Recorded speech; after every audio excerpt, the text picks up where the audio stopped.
On the 11th of September of each year, the Coptic Church celebrates the Feast of Nowruz, also known as the Coptic New Year. This feast is characterized by festive hymns, the anointing of the bodies of the saints, processions, the passing out of fruits such as dates and guava, and many other festivities. But this festive celebration is also a commemoration of one of history's greatest tragedies, the Diocletianic persecution, also known as the Great Persecution. But what is the Great Persecution, and how is it connected to the Coptic New Year? Stick around to find out the answers to these questions and many more.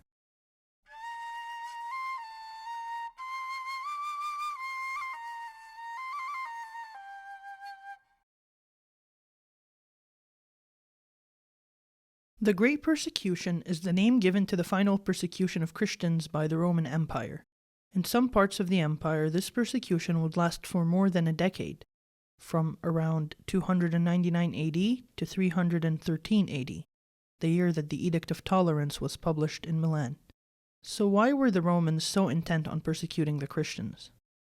The Roman state was functionally a theocracy. The Roman emperor was the Pontifex Maximus, or the chief high priest of the Roman religion, and he was also worshipped as a god in his own right. To be a loyal and patriotic Roman, one had to offer sacrifices to the gods, including the Roman emperor. These sacrifices were believed to appease the gods and maintain the Roman peace. Roman politicians and generals also depended greatly on divination and prophecy to know the will of the gods, especially when making political and military decisions. While the Romans promoted worship of the Roman gods, they were still somewhat tolerant of other faiths.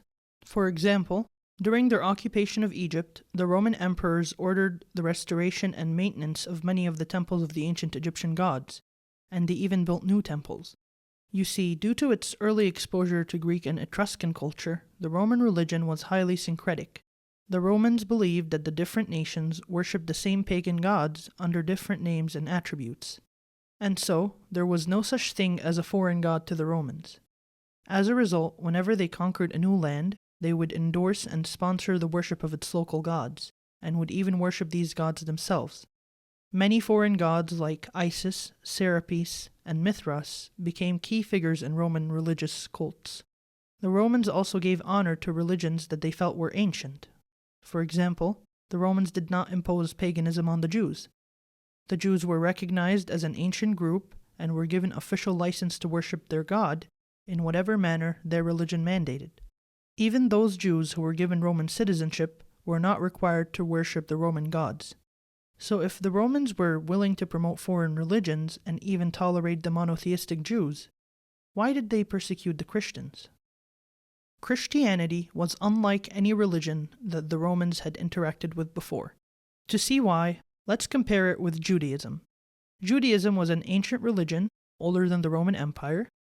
It was also regional, existing mostly in the Levant with very small communities elsewhere. And finally, it was ethnic, confined to those who were ethnically Jewish or Hebrew.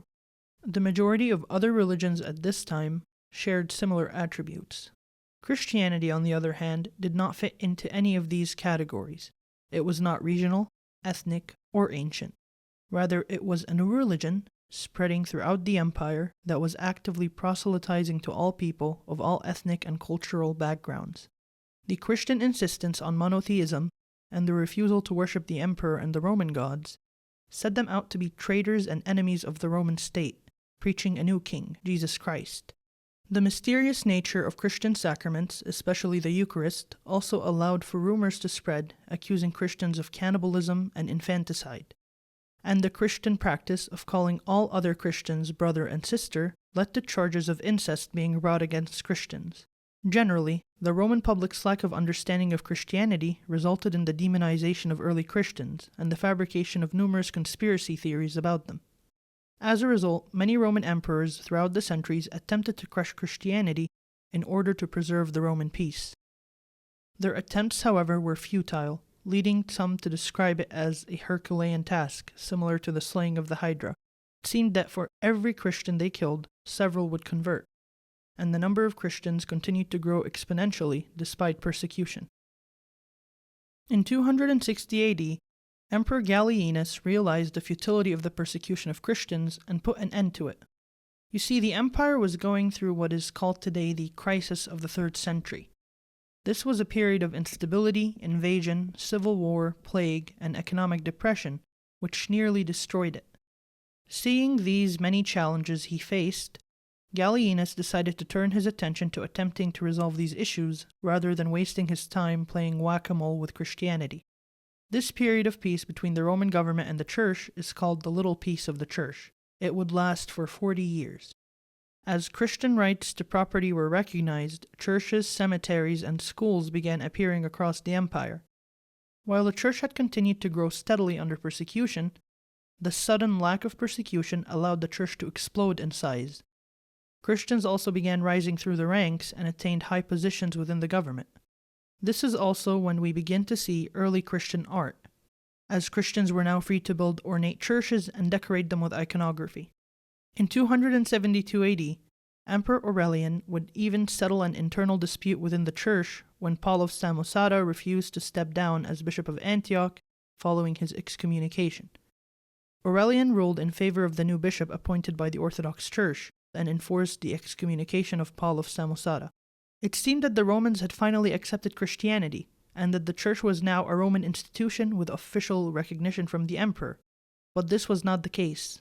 This was only the calm before the storm. Diocletian came from very humble beginnings. Some assert that he was a freedman, while others claim he was a commoner and the son of a poor scribe. Regardless of his low status, through his tenacity he was able to rise through the ranks of the Roman military and government. He succeeded Numerian as emperor in 284 AD. Diocletian was a conservative man and was entirely faithful to the Roman pantheon.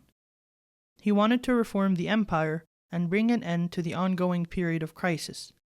So he reformed the currency, laws, military, and government of the Roman Empire.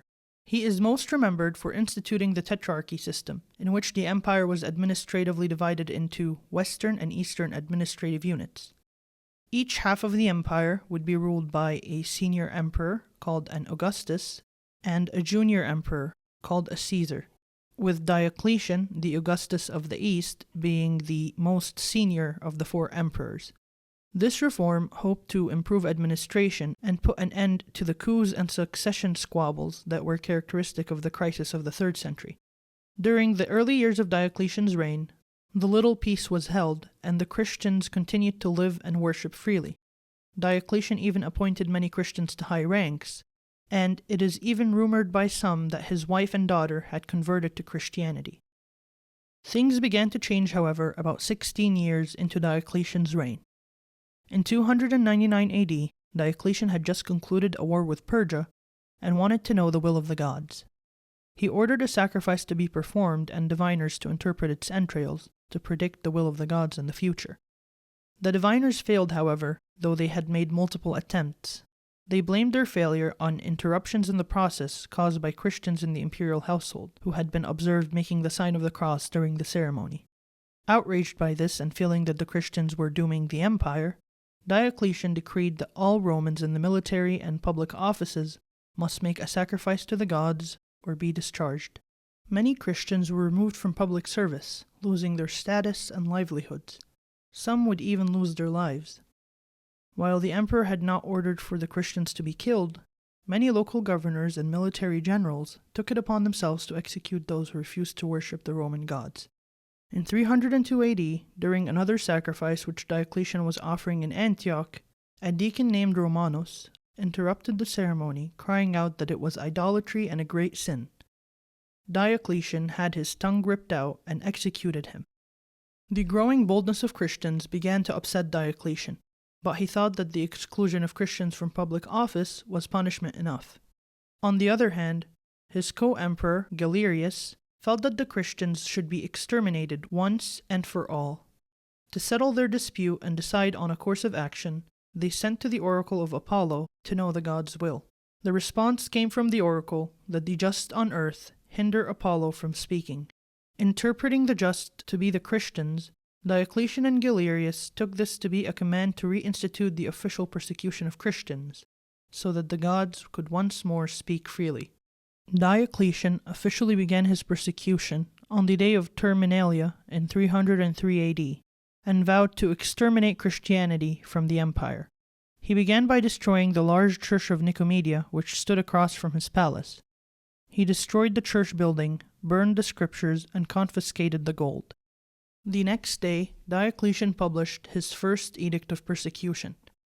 The text of this edict does not survive, but Bishop Eusebius gives a summary of its commands in his ecclesiastical history.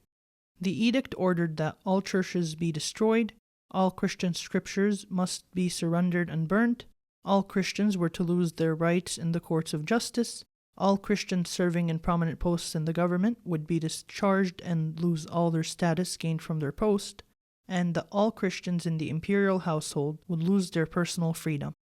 The first martyr to fall to this edict was a man named Eutychius, who in his zeal tore down the edict the day it was published. The edict began to be enforced in the East in March, right around the Feast of the Resurrection, and in the West around May and June. Diocletian once more recommended that the persecution be bloodless, holding that exclusion from public life was punishment enough for Christians. Capital punishment, however, continued to be carried out against Christians in the provinces under the encouragement of Emperor Galerius. Feeling that the first edict had not done enough to wipe out Christianity, Diocletian published a second edict in the summer of 303 AD. This edict ordered that all Christian clergy are to be imprisoned. Similar edicts had been made during the Decian and Valerian persecutions. The thought process behind them was that without its clergy, the church would crumble under the pressure of persecution. Many clergy were arrested, but some fled, hoping to wait out the persecution. In November of 303 AD, Diocletian granted amnesty to criminals in celebration of the 20th anniversary of his reign. It is believed that the arrest of so many Christian bishops, priests, and deacons had overcrowded the Roman prisons, and that the amnesty was issued to release actual criminals to make room for the continued crackdown on Christians. Another edict was passed soon after, which stated that Christian clergy who make sacrifices to the Roman gods were to be pardoned and released from prison. Many clergy were tortured into sacrificing. Some had their hands bound and made to perform the motions of sacrifice against their will. Others had false records of sacrifice signed on their behalf without having made any sacrifice. Many were martyred for refusing to sacrifice, and many more were kept imprisoned until the end of the persecution. The purpose of this edict was to cause confusion. This confusion was to shake the faith of the Christians by portraying some of their leaders as hypocrites and apostates who sacrificed to the Roman gods. These sham sacrifices managed to cause a schism within the church, known today as the Malaty Schism, as the church debated which bishops would be considered apostates and which were confessors, and what to do with those who had apostatized and then repented. A fourth edict was passed in 304 AD. This edict commanded all individuals, young and old, to offer sacrifices in public. Those who refused were to be killed, enslaved, or sent to work in the mines. In 305 AD, Diocletian would retire due to his failing health. Maximian, who was the emperor in the West, also retired. The tetrarchy would begin to break down in the West soon after, with different generals competing to become emperor. As the government became unstable, the persecution ended in the West by around 306 AD. This was mostly due to the influence of Constantine, who was becoming a key figure in the Western Empire and who did not support the persecution of Christians. Meanwhile, in the East, Galerius would succeed Diocletian as Augustus. Galerius and his new junior emperor, Maximinus, issued two more edicts mandating public sacrifice in 306 AD and 309 AD. In 311 AD, Galerius fell ill, and on his deathbed he issued an edict of tolerance that was meant to end the persecution in the East. The edict did not show remorse for the persecution, still affirming that the Christians were foolish for abandoning the gods of their ancestors, and that they were still in violation of Roman law. The edict then asserted that in accordance with the Roman practice of tolerance, the emperor, out of his goodwill, would be willing now to look the other way and allow Christians to worship freely, if they were to do so without disturbing the public peace. Finally, Galerius asked the Christians to pray for his health and for the peace of the Roman Empire. This edict, however, was of little value. Soon after it was issued, Galerius would die, and a civil war would break out in the East. During this war, Maximinus would continue to persecute Christians in the territories he controlled until his defeat at the hands of Licinius in 313 AD. That same year, Constantine and Licinius would issue the Edict of Milan, which would bring to an end the Diocletianic persecution. This edict would restore to Christians their full rights under the law and allow for all people to worship freely in the Roman Empire. This final peace between the empire and the church would be dubbed the Great Peace of the Church. The Great Persecution, or the Diocletianic persecution as it is sometimes called, thus came to an end, having lasted in some form or another from 299 AD to 313 AD. The word martyrdom comes from the Greek word martyria, meaning witness. In Christianity, a martyr is one who is willing to witness Christ before the nations, regardless of earthly consequences. Veneration of Christian martyrs appears very early within the Church, and is in line with St. Paul's command, "Remember your leaders who spoke the word of God to you. Consider the outcome of their way of life, and imitate their faith." In the ecclesiastical history, we read that after St. Polycarp, Bishop of Smyrna, was executed in 168 AD, the Jews of the city mocked the Christians, saying that they were now going to abandon the crucified and begin worshipping the body of Polycarp. The Church's reply to this was, "We worship the Son of God. As for the martyrs, they are disciples of the Lord who followed his tracks, so that we love them because they are worthy of that, by virtue of their incomparable love for their King and Teacher. We wish that we were also to become their partners and companions in such discipleship." The centurion in the city attempted to burn the body, but the Christians rescued it from the fire and buried it in a befitting shrine.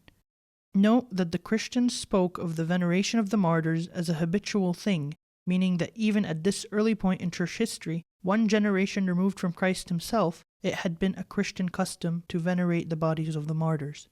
A century later, St. John Chrysostom wrote about the Smyrnians' veneration of St. Polycarp, and how they gathered and celebrated the feast of his martyrdom at his tomb each year, with prayer and jubilation. From this we realize that the veneration of the martyrs has been an inseparable part of the religious life of the believers. It has always enkindled their faith to the highest degree. As we mentioned previously, the Diocletianic persecution was not the first of its kind. The Church had undergone periods of persecution since the time of Nero. The Church in Egypt especially was no stranger to persecution. In fact, St. Mark the Apostle, the founder of the Church of Alexandria, was himself martyred. The Alexandrian Church was famous for her martyrs, even before the Great Persecution. The scholar Tertullian in the 3rd century tells us that if the martyrs of the whole world were put on one arm of the balance, and the martyrs of Egypt on the other, the balance would tilt in favor of the Egyptians. During the Great Persecution, the Egyptian Church gained thousands of new martyrs, with Eusebius recording that hundreds were killed in a single day. It is recorded in the Coptic Synaxarion that on the eve of the Feast of the Nativity in 304 AD, the Romans ambushed the church assembled in Akhmim. They then captured, tortured, and martyred all 8,140 congregants, decimating the city.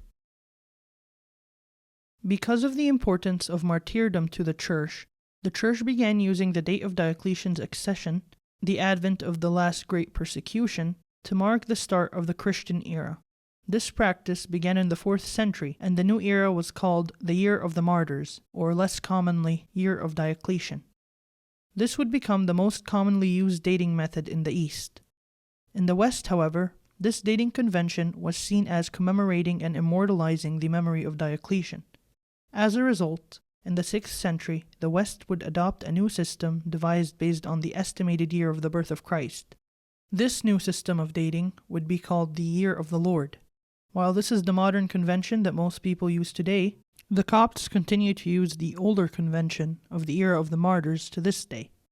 This seems most fitting, since for the Copts the persecution did not end with Diocletian.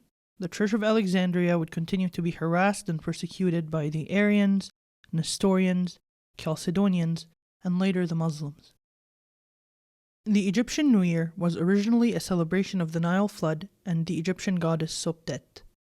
The celebration was called Wapetrin Pet, meaning the opening of the year. Shortly after the end of the Great Persecution and the Christianization of Egypt, the feast of the Egyptian New Year was rededicated as Pieklom Entiti Rompi, the crown of the year. The Coptic New Year is a celebration of the Church's many martyrs. It is not a sad occasion, but rather in similar spirit to ancient Christians, the Copts festively memorialized the lives of the saints and their testimony of Christ. Today, the Coptic New Year is colloquially called Eid al-Nairuz in Arabic, or the Feast of the Nairuz. The origins of this name are contentious, and there are two possible etymologies for it. The first possible etymology is a corruption of the Coptic word Niaru'u, meaning the rivers, hinting at the origins of the feast as a celebration of the flood. There is no evidence, however, that the feast had such a name in Coptic. This name may have originated among Islamized Copts, who wanted to distance the feast from its Christian roots, as they had also continued to celebrate it until the early modern period. The second possible etymology is a corruption of the Persian New Year's name, Nowruz. The medieval celebration of the Persian New Year may have shared some features with the Coptic New Year, and hence the two became associated by name. The Arabic language adopted many medieval words from Persian, so it would not be unlikely that the name of a similar Persian feast might come to be associated with the Arabic name for the Egyptian Feast of the New Year. Regardless of where its name came from, Nairuz remains a celebration of martyrdom, not just the martyrdom that occurred during the Great Persecution, but all Christian martyrdom up to this day.